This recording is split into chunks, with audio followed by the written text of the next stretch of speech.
Waaw, salaamaaleykum, maa ngi leen di nuyu di leen ziar bu baax a baax. Donc, on va parler de l'impunité au Sénégal. Et pour moi, c'est une impunité sciemment organisée par le président de la République. Parce que pour moi, il est toujours dans sa logique.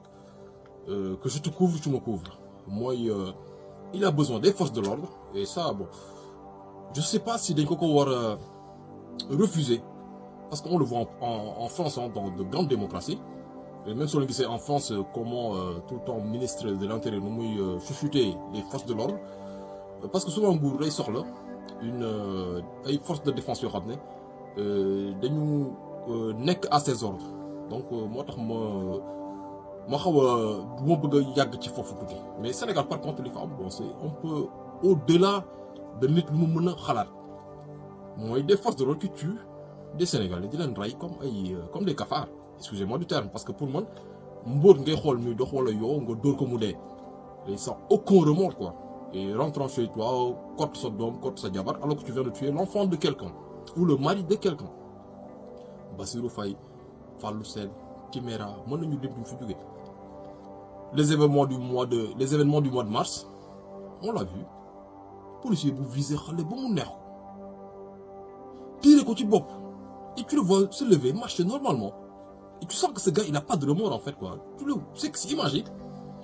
Da nga gis mu toog sëgg visé xale bi visé ko ba mu leer nga ne jot na bopp bi mu dóor ci bal. Et après jóg dox normal le gars. Nee nañ les enquêtes sont en cours. Fallou Sène, vous vous rappelez très bien. Qu'est-ce qu'il avait dit le gendarme sur RFM le lendemain. Parce que ñëpp xam nañu ne force de l'ordre suñuy génn di dem intervention. Si ay manifestation amuñu droit yor une arme boo xam ne dafa am balle réelle amuñu droit kooku seen ay texte la mais par contre grade bi nga xam ne day ànd ak ñoom moom rek a am droit yor une arme ak balle réelle.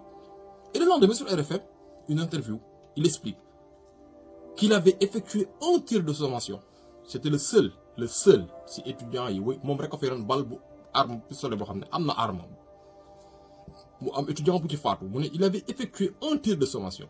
Fallou Sène wàcc liggéey yàlla ko yàlla yërëm koy xëy jàpp nañ ko non je te couvre tu me couvres. Donc Macky Sall il est dans cette logique.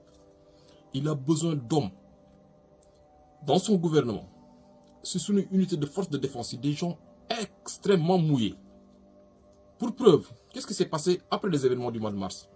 Quand la teg ci bopp gendarmerie il est parti chercher les gendarmes bi nga xam ne moo gën a compromis c'est histoire du Sénégal moo gën a compromis c'est sur une force de l'ordre moom la def général parce qu'il a besoin de gens comme ça autour de lui. Des ministres yoo xam ne ils ont été épinglés par des cours de contrôle ñoo xam ne ñi da leen téye xam ne yor na loo xam ne ci ñoom wala boog ñii ñoom ñoo gën a bëgg Macky Sall continuer nekk président que Macky Sall lui-même. Parce que au Sénégal nous avons une tradition ancien chef d'État duñ la inquiéter c'est une tradition je sais pas si ça va perdurer mais boobu instant yi ma wax ak yéen c'est cette tradition. Que ce soit pour Senghor, Diouf et que pour Wade. Donc, il va chercher des gens qu'il va mettre autour de lui ñoo xam ne ñoom tey lii la leen jaral pour Macky Sall toog Macky Sall ak bu troisième mandat moom sonn ci de mais ñi ko wër ñoo ci sonn dëgg ci utum troisième mandat parce que xam nañu ne ñi Macky Sall day daanu tey ñu joxe résultat yi 22h ou 23h minuit ñu tëdd kaso seen ngir dund parce que def nañ fi njombe yoo xam ne. Et pour vous dire, la logique de Macky Sall, essayez un peu de voir comment il fonctionne. Qu'est-ce qui s'est passé après les élections législatives yu mujj Abdoulaye Daouda Diallo moo fi indi woon les cartes yu bees carte d'identité yu bees Abdoulaye Daouda Diallo moo fi indi woon n'est-ce pas sàccal Macky Sall sàcc goo xam ne musul am Abdoulaye Daouda Diallo lu mu sàccal Macky Sall ministre musu ko sàcc ci Sénégal. Et la logique aurait voulu que Abdoulaye Daouda Diallo continue à être ministre de l'Intérieur. Mais regardez bien comment il fonctionne, c'est un scientifique. Mon père il était scientifique, je sais un peu comment il fonctionne scientifiquement. Lépp lu muy def da koy rëdd ba mu leer naññ du am jàdd non foog mu leer naññ parce que c'est une déformation professionnelle. Ils sont comme ça les scientifiques. Mon père était scientifique donc je vois à peu près comment eux ils fonctionnent. Et je suis bien placé pour le savoir. ñoom lépp lu ñu def amul à peu près. Ce sont pas des littéraires. Dañ koy natt ba mu leer naññ. Il a pris tous les paramètres possibles il se dit dans sa tête mais ce gars Abdoulaye Daouda Diallo sàccal na ma sàcc boo xam ne moom honnêtement Macky Sall en âme et conscience xam na ne sàcc bi ko Abdoulaye Daouda Diallo sàccal kenn dootu ko sàcc ci Sénégal parce que il était un as du trucage lui Abdoulaye Daouda Diallo. mais si dit quoi li gën a lëmbe Sénégal scandale bu gën a mag waxuma Sénégal de mais en Afrique scandale bu gën a mag mooy scandale pétrole ak gaz bi. Aly Ngouille Ndiaye c'était celui qui avait fait le faux rapport de présentation. Parce que rapport de présentation, bon, tu prends un étudiant qui vient de sortir de l'université, première année de droit,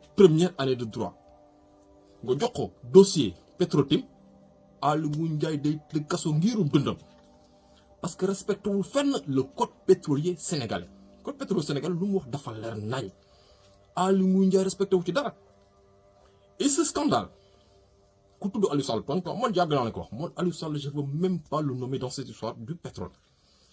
Aliou Sall soo ko joxoon briquet ne ko dugalal ma ci gaz ci briquet bi nga jël briquet de jox ko kii ne ko dafa du xam salaamaaleykum c'est Macky Sall moo dóor pétrole bi et da ko dóor scandale bu gën a mag ay milliards lu jox doo ko jox sa xarit doo ko jox sa ministre doo ko jox sa partisan doo ko jox sa militant koo bokkal nday ak baay mu leer na ne deal bii ay milliards lu jeex la moo dugal Aliou Sall ci pétrole bi donc le pétrole sénégalais Macky Sall moo dóor pétrole bi. Aliou Sall ku ko ci wax dara tooñ Aliou Sall prête non kese la ci donc il fait quoi il va chercher Aly Ngouille Ndiaye Aly Ngouille Ndiaye moom gis ngeen 2019 Aly Ngouille Ndiaye moo ëppoon intérêt Macky Sall constitué nekk président que Macky Sall lui-même nous avons cette tradition Macky Sall xam na ne lenn rek lañ ko mën a poursuivre lañ wax haute trahison président de la République. Soudain, on a une culture démocratique et le président de la République, voilà, bon, voilà, Sénégal, on doit poursuivre là. Mais par contre, Aly Ngouille Ndiaye, amul lenn loo xam ne tey protéger na ko biir Sénégal. Donc Macky Sall est parti chercher. Parce que beaucoup de gens, ils pensaient que on a sanctionné, parce que mënoo sanctionné koo xam ne tey moo la sàccal sa élection législative yi. C'est pas logique. Beaucoup d'apéristes ne comprenaient pas pourquoi Abdoulaye Daouda Diallo a été dañ ko jëlee ministre de l'Intérieur indi Aly Ngouille Ndiaye. Parce que Aly Ngouille Ndiaye, parce que Abdoulaye Daouda Diallo mën nañu ñëw 2019 admettons la séance scientifique Macky Sall c'est comme ça qu'il calcule il s'est dit admettons qu'on arrive en 2019 mu am coow ci élection présidentielle yi Abdoulaye Daouda Diallo peut subir une pression de sa famille sëriñam wala dara ne ko lii kat génn ci ba mu set moom mu raxatu mais Aly Ngouille Ndiaye mooma yàlla su wàccoon sax faw Macky Sall gagné parce que Aly Ngouille Ndiaye Macky Sall day daanu 2019 ñu joxe nañu résultat yi 21h 22h Aly Ngouille Ndiaye tëdd ngirum dundam même su deewee sax ñu ko fa génne suuli ko dañ koy suul ci biir prison ba ci néegam parce que lu mu def benn ministre mus ko fi def Macky Sall est parti chercher moo tax ma ne leen jamono jooyu c'est le meilleur casting de Macky Sall pour le poste de ministre de l'Intérieur Aly Ngouille Ndiaye parce que il est mouillé complètement lui et Macky Sall est toujours dans sa même logique et nit yu dëng moom nit Macky Sall foog nga dëng ba complètement dëng pour mën a jege Macky Sall wala nekk ci nguuram parce qu'il a besoin que des gens yoo xam ne tey